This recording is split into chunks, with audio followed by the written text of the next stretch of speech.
네, 반갑습니다, 여러분. 이 시간은 여러분들과 생태계의 다양성이 감소할 수밖에 없는 원인에 대해서 알아보는 시간, 그리고 그 원인을 막게 되면 이제 우리 생물 다양성을 지킬 수 있는 방법들이 되겠죠. 그래서 그 방법까지도 이야기를 한번 해보도록 하겠습니다. 자, 첫 번째 같은 경우는 그 원인이 서식지 파괴에 있다. 자, 이 서식지 파괴가 바로 생물 다양성을 감소시킬 수 있는 주된 원인이라고 얘기를 해줄 수가 있습니다. 가장 큰 위험 요소이다라고 얘기하고 있죠. 주된 원인이에요. 서식지가 파괴가 되면 그 서식지를 터전 삼아서 살아가는 생물들이 많기 때문에 이제 생물들의 개체수가 일단 줄어들 수가 있고요. 개체수만 줄어드는 게 아니라 이제 종들까지도, 종의 숫자들까지도 점점 줄어들 수가 있다. 어떤 표를 보게 되면 서식지의 10%가 감소하게 되면 50%인가? 50%가 감소하게 되면 그 종이 이제 10% 줄어들게 된대요. 그 서식지에 살고 있던 생물들의 10%의 종이 멸종이 되고 나머지가 살아남게 되고, 더 줄어들게 되면 이제 더 많은 숫자의 종들이 멸종을 할 수밖에 없는 거죠.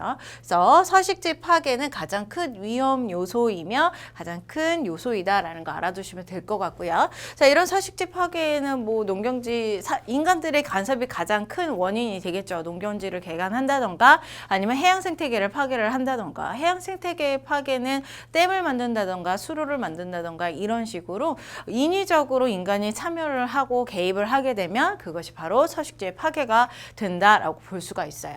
자, 그래서 서식지 파괴의 가장 큰 위험 요소이고, 개체수가 줄어드는 것뿐만 아니라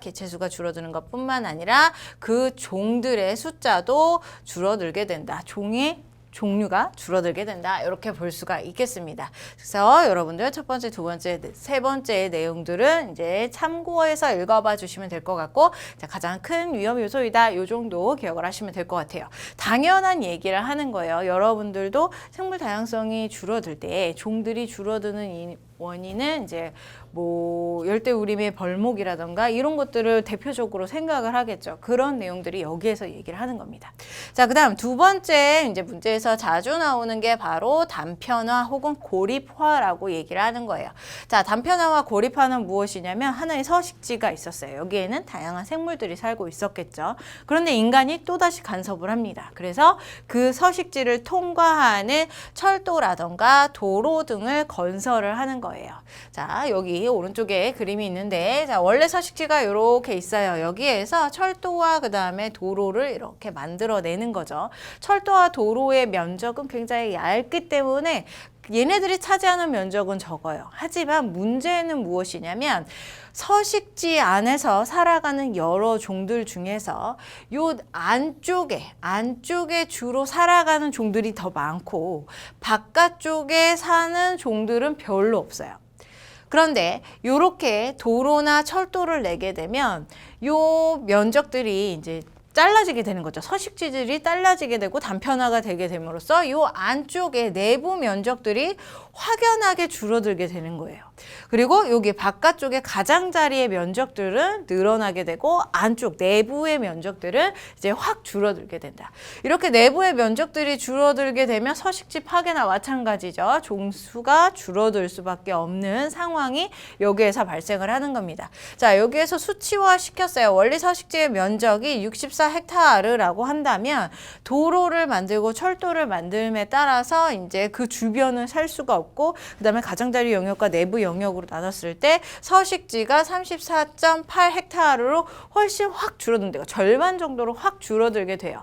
이렇게 절반 정도로 줄어들게 만드는 게 바로 이 가느다란 선 두 줄 혹은 한 줄, 뭐 요 정도밖에 인간이 참여하지 않았지만 요 정도에 의해서도 이제 서식지가 확 줄어들게 됨으로써 종수가 줄어들게 된다라고 볼 수가 있는 거죠.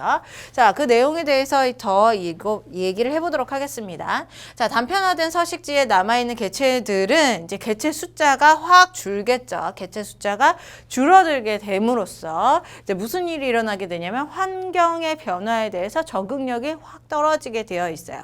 그래서 환경 위험 요소라던가 환경 환경의 적응력이 떨어지고 위험 요소에 대해서 급격하게 수가 감소될 수 있는 요인으로 발생을 하게 된다. 서식지에 의해서 줄어들기도 했지만 위험 요소나 환경의 변화에 의해서 다시금 더 줄어들 수 있는 요소들이 더 활발하게 발생을 할 수밖에 없다라는 얘기가 되는 거예요. 또 하나, 두 번째는 뭐냐면 이렇게 단편화를 시킴으로써 이제 원래 여기 위쪽에 살고 있었는데 가족들이 위쪽에 살고 있었는데 이제 도로를 만들게 되면서 이제 사슴이라고 해봅시다. 자, 사슴 가족들이 놀래가지고 막 이리저리 뛰다가 일부는 이쪽으로 넘어가고 일부는 이쪽으로 나갔어요. 그러면 이상 가족이 만들어지는 거죠. 그래서 자, 여기 있던 위쪽에 존재하던 애가 가족을 찾아서 가려고 하는데 이렇게 내려가려고 하는데 여기에는 도로가 있고 철도가 있네. 가다가 꿍 하고 부딪혀서 사고가 일어날 수가 있다라는 얘기예요. 자, 이렇게 사고까지도 유발할 수 있는 게 바로 이 단편화 혹은 고립화다라고 볼 수가 있습니다. 이런 것들을 막기 위해서는 생태 통로라고 하는 것들을 만들죠. 이렇게 높은 다리 같이 만들어가지고 그 높은 다리에는 동물들이 옮겨 다닐 수 있도록 혹은 아래쪽에 터널을 뚫어서 동물들이 옮겨 다닐 수 있도록 그렇게 이제 생태 통로를 만들어 준다는 것은 얘네들의 고립화를 조금이나마 줄일 수 있는 인간의 배려? 그나마 배려? 이렇게 얘기를 해줄 수가 있겠네요. 자, 그래서 서식지가 단편화가 되면 규모가 작아지고 다양성이 감소가 된다. 또 하나 고립이 되기 때문에 다른 곳으로 이동하기가 굉장히 어렵고 이동하다가 사고가 일어날 수가 있다. 이런 얘기들이 바로 서식지 단편화에 대한 내용이다라고 볼 수가 있습니다. 자, 서식지 파괴와 서식지 단편화가 가장 핵심이라고 얘기를 해줄 수 있어요. 이 두 가지가 핵심이고 그 이외에는 이제 어떻게 생물종들이 다양성이 줄어드는 다른 요소들 한번 살펴보도록 하겠습니다. 자, 세 번째 요소죠, 이제는. 자, 세 번째 요소에는 외래종의 도입입니다. 이것도 마찬가지로 인간의 간섭이죠. 자, 원래는 이 지역에 살지 않았던, 이 생태계에 살지 않았던 외래종이에요. 그런데 인간이 이제 쓸모가 있어서 데리고 왔다가 필요가 없어지니까 이제 방사를 시켰겠죠.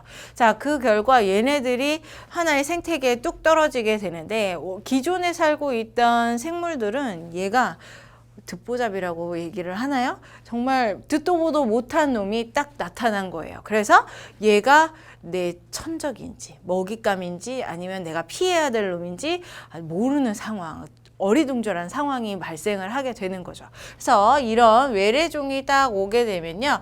주로는 다 이 생태계에 적응하지 못하고 죽겠지만 만약에 그 생태계에 적응하고 살아가는 애들이 생기게 된다면 천적이 없기 때문에 얘는 미친 듯이 번식을 하기 시작합니다.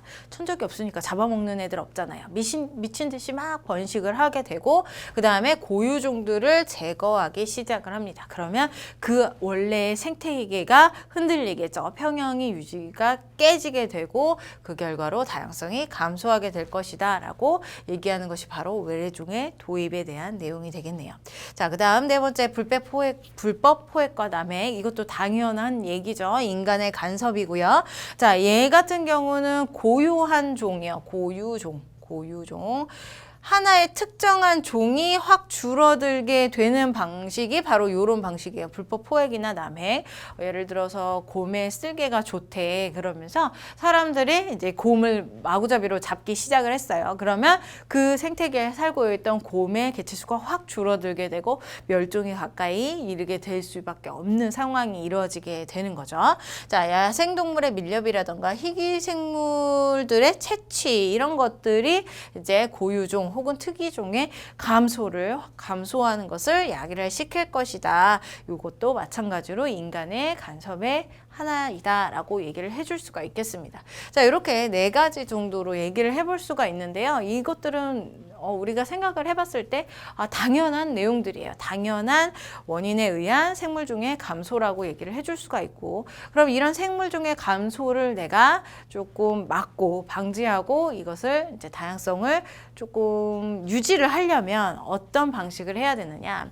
위에서 이미 얘기했던 내용들을 하지 않으면 되겠죠. 그런 내용들을 하지 않는 것이 바로 다양성 감소를 이기는 것이다. 환경오염도 막는 것입니다.